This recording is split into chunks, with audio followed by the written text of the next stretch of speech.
Season 2 of Mindhunter. Congratulations, you guys. Tell me where the team picks up in Season 2, because at the end of the first season, it was definitely a little fractured, but where are they going into Season 2? We pick up only a few days from where we left off, and so we're a pretty disparate little group. How are the relationships? Because definitely your two characters, a lot of fun bantering the first season, seeing things differently. Does that continue in the new season? You know, we were the subjects of an investigation by the Office of Professional Responsibility, and so we don't know what the outcome of that is. And, we don't know if our unit is going to be disbanded. Holden has taken off, and I have no idea where he is. Dr. Carr won't talk to me because I accused her of betraying the unit.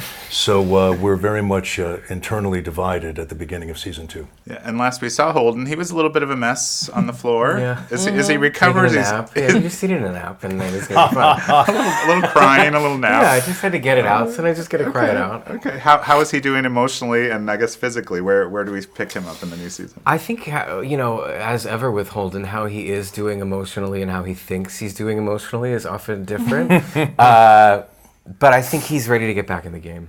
Yeah. And in the first season, the characters have this idea of talking to serial killers in order to glean information. And in the second season, Holden becomes obsessed with proving that he's right about that and proving that they can take what they've learned and apply it on the field and actually catch a killer in the middle of their spree. Well, because the first season, they did get some notoriety for their work. Where does that take them in Season 2 as far as internally and externally with the FBI, and then just how people are seeing their work? Yeah, well, we have a new unit chief in Season 2, a wonderful actor named Michael Cerberus. And for the first time, we have real support within the Bureau for the work that we're doing. And, so we get additional staff and we get additional resources. And with that comes a lot of additional pressure, to really perform and get results. What about on the personal side of things? Because we saw little bits of all your characters' lives. Anna, let's start with you. I want her just to find a nice girl and settle down. Would that happen? Well, here's to hoping. Do we explore her romantic or her personal life a little bit? Yeah, we do get to see a little bit, we get to see Wendy not at work, which was sort of a bit of a relief, I think you sort of, once you get a private personal moment, you kind of you understand the character at work a little bit more, and also the world that she's living in and what she needs to kind of keep under wraps, so yeah. Your Tench's home life is often a little as dramatic as his work life, but how is it in this new season? Yeah, well, Bill is really being pulled apart in Season 2 because, he's dealing with a lot of crisis in his family life, but he's also got these additional pressures in his professional life, a new boss with high expectations, a major case, involving all of these poor young African-American children being abducted and murdered.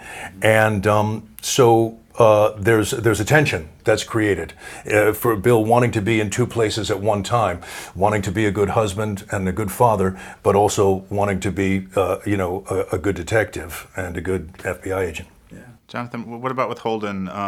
We know he's personally going through some stuff maybe left over from last season, but in the new season, is he getting a chance to explore any personal life stuff, or is work keeping him busy? He meets a girl in the second episode. Okay, that's progress.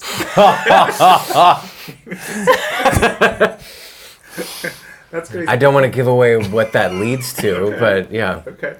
I've seen some of the cases that you'll see in this season. As soon as you hear names like Charles Manson and David Berkowitz, things like that, it gets me excited just because I want to see how you guys explore it. How much do you dig into those stories, and to see you guys interview these people? It's going to be exciting to watch. Can you talk about that part of the show for this season? I whenever I read the interviews. And we have a lot of them this season, and it's a lot of different interviews. It's more expansive in certain ways.